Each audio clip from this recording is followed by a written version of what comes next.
Hello everyone. Welcome to my channel. तो अगर आपका सपना है शिक्षक बनने का तो इसे अवश्य देखें। तो आज हम बढ़ेंगे पार्ट 6 की ओर। पार्ट 5 तक जीके जीएस का पार्ट हो चुका है। तो आज हम बढ़ रहे हैं पार्ट 6 की तरफ।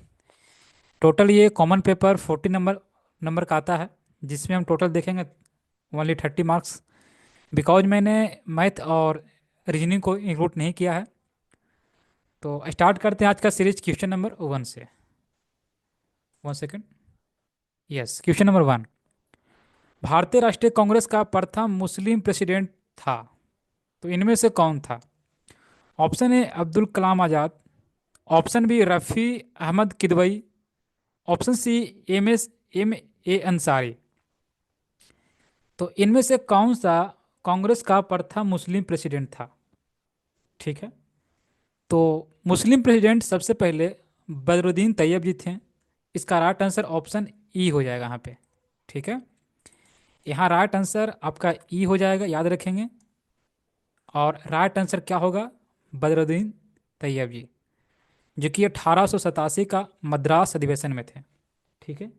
अगर क्वेश्चन आ जाए कि कांग्रेस के प्रथम महिला अध्यक्ष कौन थे, तो वो कौन थे?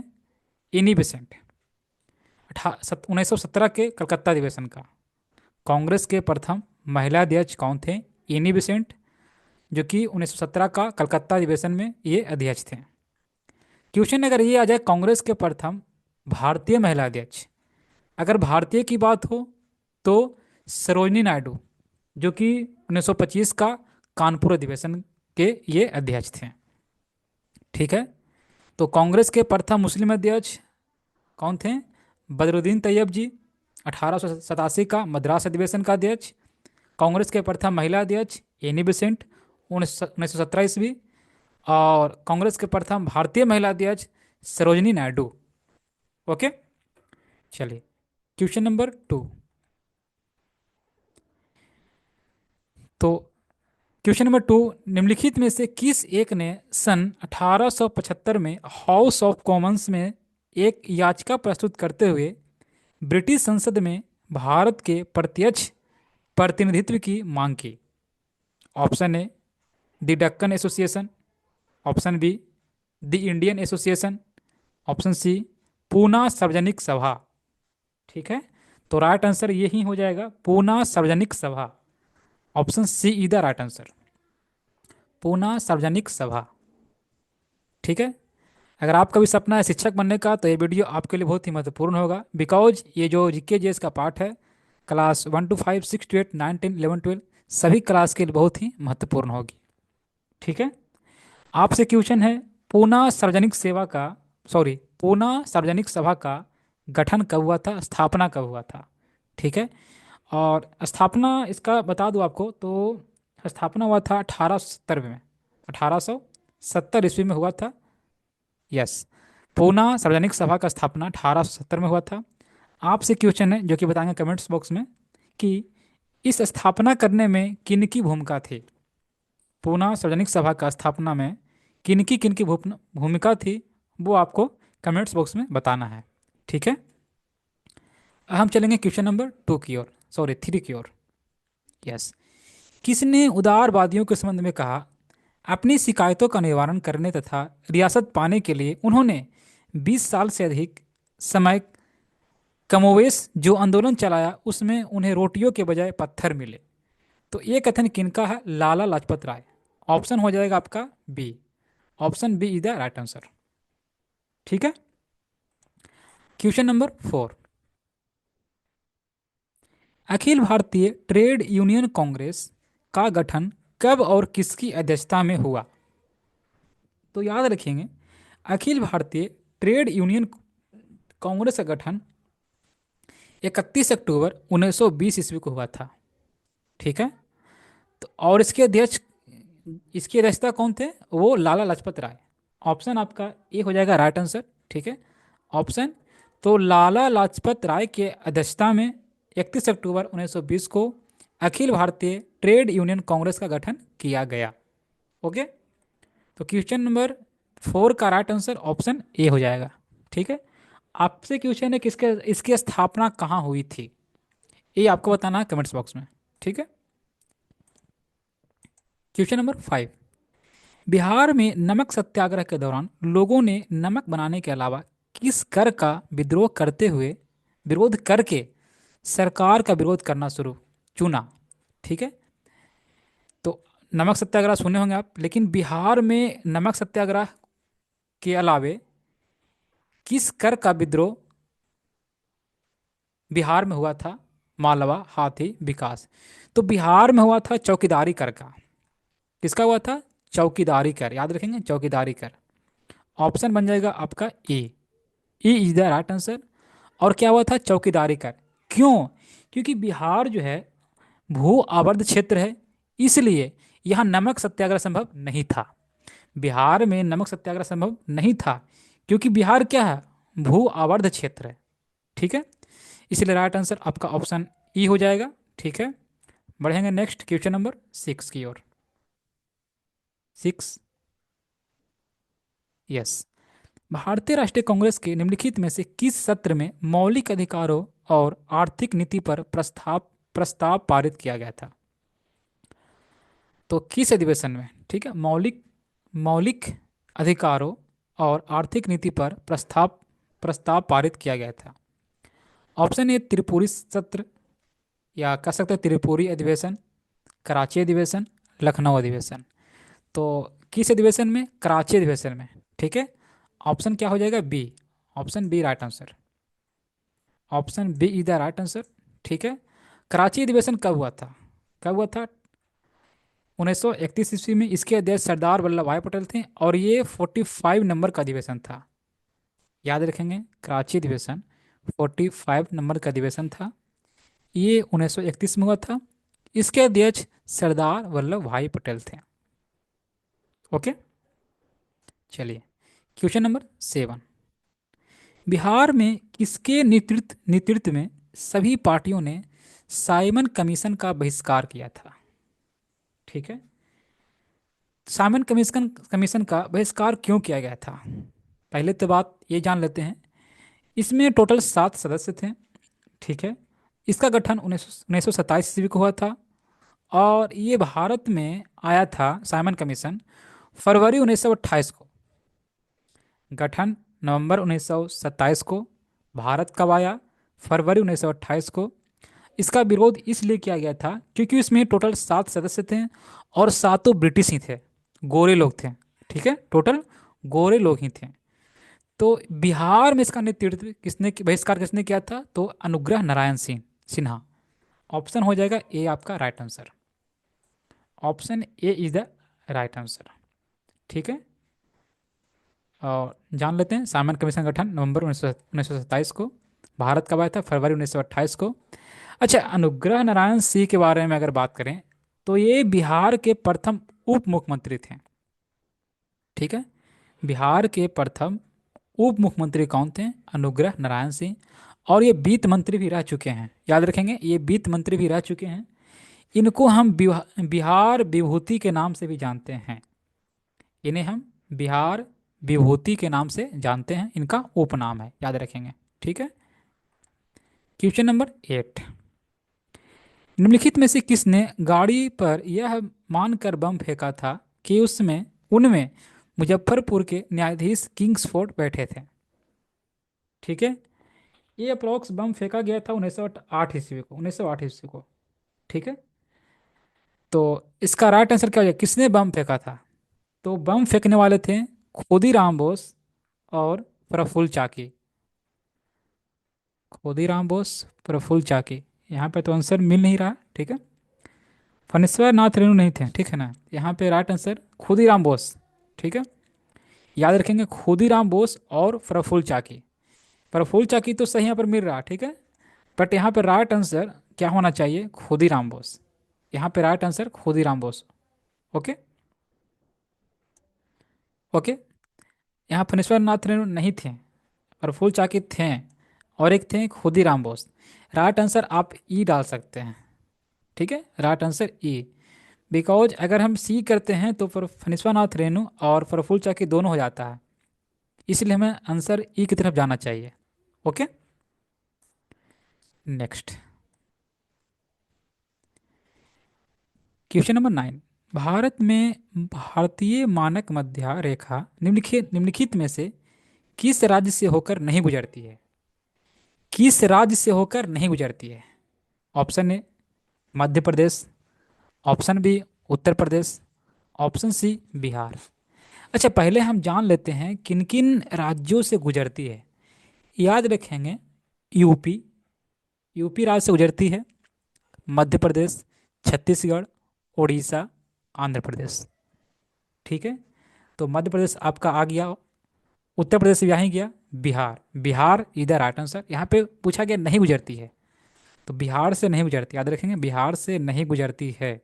Option C is the right answer. Okay, next, कौन सा राज्य उत्तर पूर्वी की 7 बहनों का भाग नहीं है? भाग नहीं पूछा है, कौन सा राज्य उत्तर पूर्वी की 7 बहनों का भाग नहीं है? तो पहले हम जान लेते हैं कौन कौन सा भाग है। याद रखेंगे, पूर्वोत्तर भारत के अरुणाचल प्रदेश, असम, नागालैंड, मेघालय, मणिपुर, देख रहे होंगे, अरुणाचल प्रदेश, असम, नागालैंड, मेघालय, मणिपुर, मिजोरम एंड त्रिपुरा। इसे हम 7 सिस्टर के नाम से जानते हैं, ये भी याद रखेंगे। ठीक है, 7 सिस्टर में सबसे अगर बड़ा राज्य कहा जाए तो अरुणाचल प्रदेश, सबसे छोटा राज्य कहा जाए तो त्रिपुरा। आपसे सवाल है कि अगर हम बात करें 7 सिस्टम में, 7 सिस्टर्स में, मीन्स कह सकते हैं हम 7 बहनों, 7 बहनों का राज्य। ठीक है, तो इनमें आपको बताना है, क्वेश्चन क्या है कि सर्वाधिक जनसंख्या किस राज्य में है? बताना है 7 सिस्टर में, याद रखेंगे 7 सिस्टर में, सातों राज्य में सबसे अधिक जनसंख्या किस राज्य में है और सबसे कम किस राज्य में है? ठीक है, तो राइट आंसर देख रहे होंगे यहाँ पर, मेघालय तो आपका यहाँ पर आ ही गया, अरुणाचल प्रदेश भी आ ही गया, पश्चिम बंगाल, पश्चिम बंगाल इधर राइट आंसर, ऑप्शन हो जाएगा आपका बी। ऑप्शन बी इधर राइट आंसर, बिकॉज ये भाग नहीं है। ठीक है, नहीं पूछा गया। नेक्स्ट, क्षोभ मंडल के बारे में निम्नलिखित में से कौन सा कथन सत्य है? कौन सा कथन सत्य पूछा है, सत्य। ओके, ऑप्शन ए यह है वायुमंडल की सबसे ऊपरी परत है, नहीं, ये सबसे निचली परत है, ऊपरी तो नहीं है, निचली परत है। ठीक है ना, सबसे निचली परत है वायुमंडल का। ओके, तो ऑप्शन ए आपका राइट आंसर नहीं है, बिकॉज यहाँ पे सत्य पूछा है ना, तो सत्य ये नहीं है। इस परत का तापमान ऊंचाई के साथ बढ़ता है, नहीं घटता है। इस परत का तापमान ऊंचाई के साथ क्या होता है, घटता है, बढ़ता नहीं है। ठीक है, इसकी औसत ऊंचाई 13 किलोमीटर है। ये हो सकता है औसत ऊंचाई, ऊंचाई औसत पूछा, रखेंगे औसत ऊंचाई पूछा है, कहा गया। ठीक है, 13 किलोमीटर ये राइट आंसर है, ऑप्शन हो जाएगा सी राइट आंसर। ठीक है, बिकॉज ये पृथ्वी यहाँ पर धूल पे कितना होता है, 8 किलोमीटर कह सकते हैं। ठीक है, और यहाँ पे कितना होता है, 18 किलोमीटर। ठीक है, तो देख लेंगे, इसका राइट आंसर 13 किलोमीटर आ जाएगा आपका। ओके, नेक्स्ट, 2011 की जनगणना के अनुसार निम्नलिखित धार्मिक समूहों में से किस एक ने साक्षरता दर का उच्चतम प्रतिशत दर्ज किया है? ठीक है, किस धर्म में सबसे अधिक लोग साक्षर हैं, ये बताना आपको है। ठीक है, बताना है प्रतिशत में, ईसाई, जैन, हिंदू। अगर हम ईसाई के बारे में बात करें तो ईसाई का 25.66। ठीक है, जैन का अगर बात किया जाए तो जैन का आगे रखेंगे 86%, और हिंदू के अगर बारे में बात करते हैं तो 36.4%। तो सबसे उच्चतम, उच्चतम पूछा गया जैन धर्म, क्या हो जाएगा, जैन धर्म। Option B is the right answer. Okay, next, Triveni, यहाँ पे गलत लिखा गया, त्रिवेणी होगा। ठीक है, त्रिवेणी नहीं, त्रिवेणी, याद रखेंगे त्रिवेणी। ओके, त्रिवेणी नहर किस नदी का निर्मित है? तो ये गंडक नदी का निर्मित है। ठीक है, ऑप्शन सी हो जाएगा राइट आंसर। ठीक है, नेक्स्ट, बिहार का शोक पता होगा, कोसी नदी को कहते हैं। ठीक है, ये याद रखेंगे, बिहार का शोक कोसी नदी। 14, भारत सरकार ने जनवरी 2020 को बिहार राज्य को कृषि कर्मण पुरस्कार से सम्मानित किया। ये सम्मानित करने वाले कौन थे? ये थे कौन से, जो हमारे पीएम हैं, कौन है? श्री नरेंद्र मोदी। ठीक है, नरेंद्र मोदी ने ये सम्मानित किया था। यह पुरस्कार दिया गया था किस क्षेत्र में? ऑप्शन ए मक्का और गेहूं का उत्पादन और उत्पादकता में। ऑप्शन बी चावल उत्पादन में। तिलहन उत्पादन नहीं। तो ये मिला था मक्का उत्पादन में, ठीक है ना, ये आपका ऑप्शन हो जाएगा ए। ए इज द राइट आंसर। और ये पुरस्कार जो है मिला था 2 जनवरी को, 2 जनवरी 2020 को मिला था, ये भी याद रखेंगे। ठीक है। Question number 15। चालक का प्रतिरोध किन कारकों पर निर्भर करता है? ऑप्शन ए चालक तार की लंबाई पर। ऑप्शन बी अनुप्रस्थ काट के क्षेत्रफल पर। देखिए यहाँ पर अनुप्रस्थ काट का क्षेत्रफल दिया है, इसके जगह पर आपको मिल सकता है ऑप्शन में क्या, चालक तार की मोटाई पर। तो अगर यहाँ पे चालक तार की मोटाई रहे या अनुप्रस्थ काट के क्षेत्रफल रहे, ये दोनों सेम ही आपको मैच कर जाएगा। ठीक है। एंड ऑप्शन सी चालक पदार्थ की प्रकृति पर। तो राइट आंसर क्या हो जाएगा? Option D is the right answer. ठीक है, बिकॉज ये सही पर निर्भर करता है। All option A, option B and also option C is the right answer. ठीक है। नेक्स्ट, ध्वनि की तीक्ष्णता किसके द्वारा निर्धारित की जाती है? ध्वनि का वेग, ध्वनि का आयाम, ध्वनि का तरंग दैर्ध्य। तरंग दैर्ध्य is the right answer, option C is the right answer. अगर आता आवृत्ति तो भी राइट आंसर हो जाता, option C is the right answer यहाँ पे हो जाएगा। ठीक है। Next, question number 17। इसका राइट आंसर देख रहे होंगे, पहले से दिया गया है, प्रकाश का वर्तन, ये राइट आंसर हो जाएगा। ठीक है। एक तालाब में तल से रखा हुआ पत्थर उच्च बिंदु पर रखा हुआ प्रतीत होता है, जहाँ वास्तव में क्या है? प्रकाश का अपवर्तन है, याद रखेंगे, प्रकाश का वर्तन। ठीक है। नहीं, इसका राइट आंसर हो जाएगा विवर्तन नहीं होगा, परिवर्तन भी नहीं होगा, नहीं बिखराव होगा। राइट आंसर क्या होगा? प्रकाश का पर अपवर्तन, प्रकाश का अपवर्तन।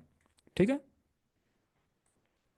सुनो होंगे, जब संघन माध्यम से विरल माध्यम की ओर जाती है तो क्या होती है? अपने पथ से विचलित हो जाती है। चलिए नेक्स्ट देखें, क्वेश्चन नंबर 18।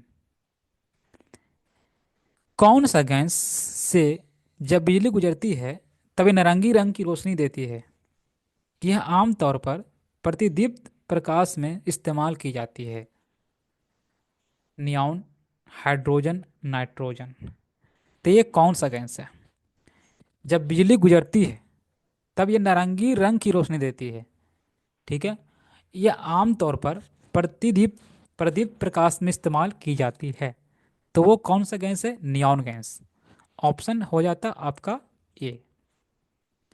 अगर यहाँ पे ऑर्गन रहता ना, ऑर्गन, वो भी राइट आंसर हो जाता। ठीक है। ऑर्गन होता है ना, ए आर, ठीक है, वो भी राइट आंसर हो जाता। कार्बन के संबंध में निम्न में से कौन सा विकल्प सत्य है? कार्बन एक उत्कृष्ट गैस है। कार्बन प्रकृति में उपधातु है। कार्बन प्रकृति में अधातु है, ये राइट आंसर। अधातु है, याद रखेंगे, option see the right answer. ठीक है। नेक्स्ट, एक सुरंग में 100 वाट क्षमता वाले 5 बल्ब लगातार 20 घंटे तक जलाए जाते हैं, संपूर्ण विद्युत खर्च होगी। ठीक है। 100 वाट का बल्ब है। ओके। 5 घंटे, 20 घंटे, 20 घंटे जलाया जाता है। टोटल बल्ब कितना है? 5 बल्ब है। ठीक है। कितना दिन? दिन नहीं दिया है। ठीक, ओके। तो इसे हम 1000 से हम इसको डिवाइड कर देंगे। ये 30 से 30 कैंसिल हो जाएगा। 5 टू 10, यानी कि टोटल जो खर्च होगा 10 यूनिट। 10 यूनिट टोटल खर्च होगा। राइट आंसर ऑप्शन का option A. Option E right answer, because 10 unit answer आएगा, 10 यूनिट। ओके। नेक्स्ट, निम्नलिखित में कौन कीटभक्षी पौधे का उदाहरण है? अमरवेल, ड्रोसेरा। ऑप्शन हो जाएगा ए राइट आंसर। ठीक है। ऑप्शन ए इधर राइट आंसर। ये परजीवी है, अमरबेल जो है ना, ये परजीवी पौधा है, याद रखेंगे, परजीवी पौधा। रेफिलेसिया इस सबसे बड़ा फूल है। अगर कहा जाए सबसे बड़ा फूल कौन सा है तो रेफिलेसिया। ठीक है, राइट आंसर ऑप्शन बी। ठीक है, ऑप्शन बी राइट आंसर। 22। जठर ग्रंथियों का द्वारा स्रावित हाइड्रोक्लोरिक अम्ल एंजाइम की क्रिया को आसान कर देता है। कौन? Pepsin, lipase, amylase. ये वसा का पाचन में काम करता है, ये लाइपेज। ठीक है ना, ये राइट आंसर आपका हो जाएगा A, pepsin. Pepsin is the right answer, option A. Next, रंध्र का संबंध होता है, रंध्र मीन्स स्टोमा, ठीक है, स्टोमाटा का सकते हैं, स्टोमाटा। ओके, रंध्र का संबंध होता है परासरण में, विसरण में, वातस्फोट में। ठीक है, ये रंध्र जो होता है ये प्लांट की पत्ती में होता है। ठीक है ना, और इसका राइट आंसर हो जाएगा वातस्फोट, ऑप्शन हो जाएगा सी। ठीक है, नेक्स्ट, जीवाणुओं की कशाभिकाएं बनी होती है carbohydrate, lipid, protein. Protein is the right answer, option C. Okay, next, 25। किसने हाल ही में आयोजित बेल्जियम इंटरनेशनल 2024 का खिताब जीता? किसने जीता? अनमोल खरब। ऑप्शन हो जाएगा B, option B is the right answer, option B. ठीक है, प्रधानमंत्री राष्ट्रीय बाल पुरस्कार 2024 किस मंत्रालय द्वारा स्थापित किया गया? तो ये किया गया था कौशल विकास और उद्यमिता मंत्रालय नहीं, शिक्षा मंत्रालय ये भी नहीं, विज्ञान और प्रौद्योगिकी मंत्रालय नहीं। इसका राइट आंसर अगर कहा जाए तो ये हो जाएगा बाल विकास। ठीक है, प्रधानमंत्री द्वारा बाल पुरस्कार 2024 किस मंत्रालय द्वारा स्थापित किया गया था? तो ये किया गया था किसके द्वारा? महिला एवं बाल विकास मंत्रालय। यस, बाल विकास मंत्रालय। ठीक है, आपसे क्वेश्चन है कि ये महिला एवं बाल विकास जो मंत्रालय है इसके मीन्स कह सकते हैं महिला एवं बाल विकास मंत्री कौन है? ठीक है, महिला एवं बाल विकास मंत्री कौन है? आपसे क्वेश्चन है, कमेंट्स बॉक्स में जरूर से जरूर बताएं। ठीक है, नेक्स्ट, यामिनी कृष्णमूर्ति निम्न में से किस नृत्य शैली की प्रसिद्ध नृत्यांगना थी जिनका हाल ही में निधन हो गया? तो ये भरतनाट्यम, कुचिपुड़ी, ये दोनों थी। ठीक है, ये दोनों राइट आंसर हो जाएगा। ठीक है, जब दोनों राइट आंसर होगा तो मीन्स क्या हो जाएगा राइट आंसर? Option D. ठीक है, नेक्स्ट, 28।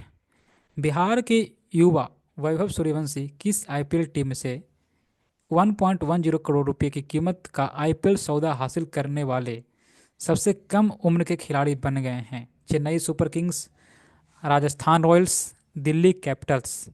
तो Rajasthan Royals is the right answer, option B. Option B right answer. किसने खरीदा है? राजस्थान रॉयल्स। ठीक है, option B is the right answer. सुशासन दिवस के अवसर पर केंद्रीय कार्मिक, लोक शिकायत और पेंशन मंत्री द्वारा कौन सी पहल की शुरुआत की गई? शुरुआत, ठीक है, शुरुआत गलती लिखा गया यहाँ पे, शुरुआत याद रखेंगे, शुरुआत। ठीक है, आपसे क्वेश्चन है सुशासन दिवस कब मनाते हैं? ठीक है, याद रखेंगे सुशासन दिवस ये अटल बिहारी वाजपेयी जी का जयंती के शुभ अवसर पर मनाते हैं। तो सुशासन दिवस कब मनाते हैं ये आपको बताना है कमेंट्स बॉक्स में। ठीक है, तो इसका राइट आंसर क्या हो जाएगा कि लोक शिकायत और पेंशन मंत्री द्वारा कौन सी पहल की शुरुआत की गई? विकसित पंचायत कर्मयोगी, digital Gram Yojana, smart panchayat mission. तो ये किया गया था Viksit Panchayat Karmayogi. Option A is the right answer. Okay, option A right answer. Question number next, आज का लास्ट क्वेश्चन है, निम्नलिखित में से किस राज्य में उगादि उत्सव नव वर्ष के रूप में मनाया जाता है? केरल, कर्नाटक, महाराष्ट्र। किस राज्य में मनाया जाता है? तो ये मनाता है कर्नाटक में। ठीक है ना, कर्नाटक में मनाया जाता है। ओके, नेक्स्ट, तो ये आज का लास्ट क्वेश्चन था। वीडियो आपको अच्छा लगे लाइक जरूर कर लें, चैनल सब्सक्राइब जरूर कर लें। यहाँ पर सभी क्लास का एक जो कॉमन पेपर है ये सभी क्लास के लिए बहुत ही महत्वपूर्ण है। तो आपका भी शिक्षक बनने का सपना है तो ये जरूर से जरूर देखें। सही क्वेश्चन, बहुत ही अति महत्वपूर्ण क्वेश्चन है। ठीक है, आप पीछे से मैच कर सकते हैं, आपको जितने भी एग्जाम प्रीवियस ईयर हो चुके हैं। तो सभी क्लास के लिए बहुत ही महत्वपूर्ण है। वीडियो अच्छा लगे लाइक जरूर कर लें, चैनल से को सब्सक्राइब जरूर कर लें ताकि हर एक वीडियो आप तक पहले पहुंच सके। ठीक है, मिलते हैं नेक्स्ट वीडियो में। Thank you everyone, thanks for watching.